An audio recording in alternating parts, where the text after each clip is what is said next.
அஸ்ஸலாமு அலைக்கும் வரஹ்மத்துல்லாஹி வபரகாதுஹு. நண்பர்களே, ஏஐ தஜ்ஜாலின் பயங்கரமான ஆயுதமாக இருக்குமா?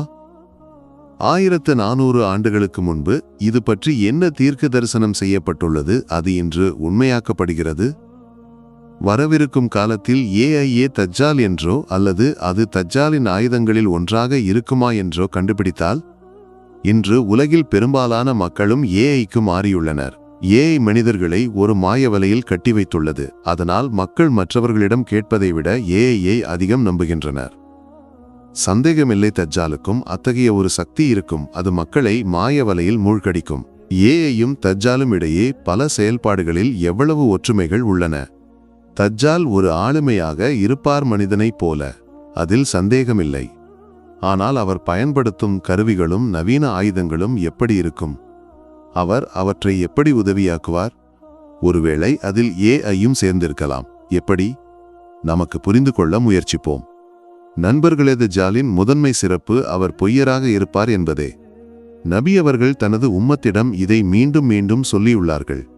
நீங்கள் ஏஐயை பார்க்கும்போது அது ஒரு பெரிய பொய்யின் சக்தி.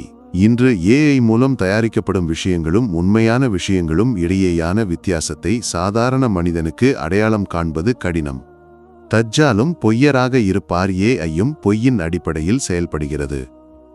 தஜ்ஜாலின் காலத்தில் ஏற்படும் இரண்டாவது விஷயம் உண்மையில் நடப்பதை காட்டாததும் காட்டுவது உண்மையில் நடக்காததுமான மாய வலை.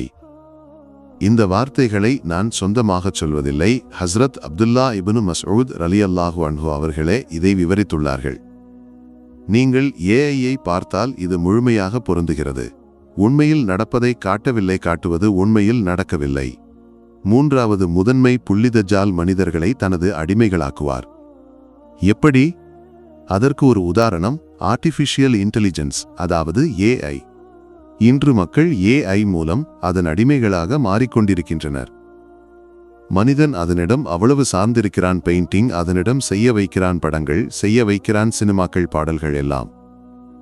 இப்போது மக்கள் மனிதர்களிடம் குறைவாகவும் ஏஐ இடம் அதிகமாகவும் பேசுகின்றனர். அது உங்கள் மனதை படித்து உங்கள் மூடுக்கு ஏற்ப அத்தகைய விஷயங்களை உங்கள் மொபைலிலும் வாழ்க்கையிலும் கொடுக்கிறது. நீங்கள் ஆச்சரியப்படுகிறீர்கள். அதன் பின்னால் செல்ல நிர்பந்திக்கப்படுகிறீர்கள். தஜ்ஜாலின் முதன்மை ஃபித்னா பொய்யும் மாய வலையுமாக இருக்கும். அவர் மக்களின் பெற்றோர்களை அவர்களின் கண்முன் உயிர்ப்பித்து காட்டுவார். ஒரு கையில் சொர்க்கமும் மற்றொன்றில் நரகமும் இருக்கும். ஆனால் இவையெல்லாம் கண்ணின் ஏமாற்று. மனிதன் அந்த மாய வலையில் அவ்வளவு மூழ்கி போவான். சத்தியமும் பொய்யும் என்னவென்று அடையாளம் காண்பது கடினமாகும். இது எனது ஒரு பார்வையும் கருத்தும். அதை நான் உங்கள் முன் வைத்தேன். நீங்கள் இதிலிருந்து எப்படி தப்பிக்கலாம்? முதலில் நீங்கள் ஏஐயின் வல்லுநராக வேண்டும். அதாவது எந்த விஷயம் உண்மையானது, எது போலியானது என்று உங்களுக்கு தெரிய வேண்டும். காரணம், நீங்கள் தெரியாமலும் அடையாளம் காணாமலும் இருந்தால் நீங்கள் அதன் ஃபித்னாவிலிருந்து தப்பிக்க மாட்டீர்கள். உங்கள் ஆன்மீக சக்தியை வலுப்படுத்துங்கள்.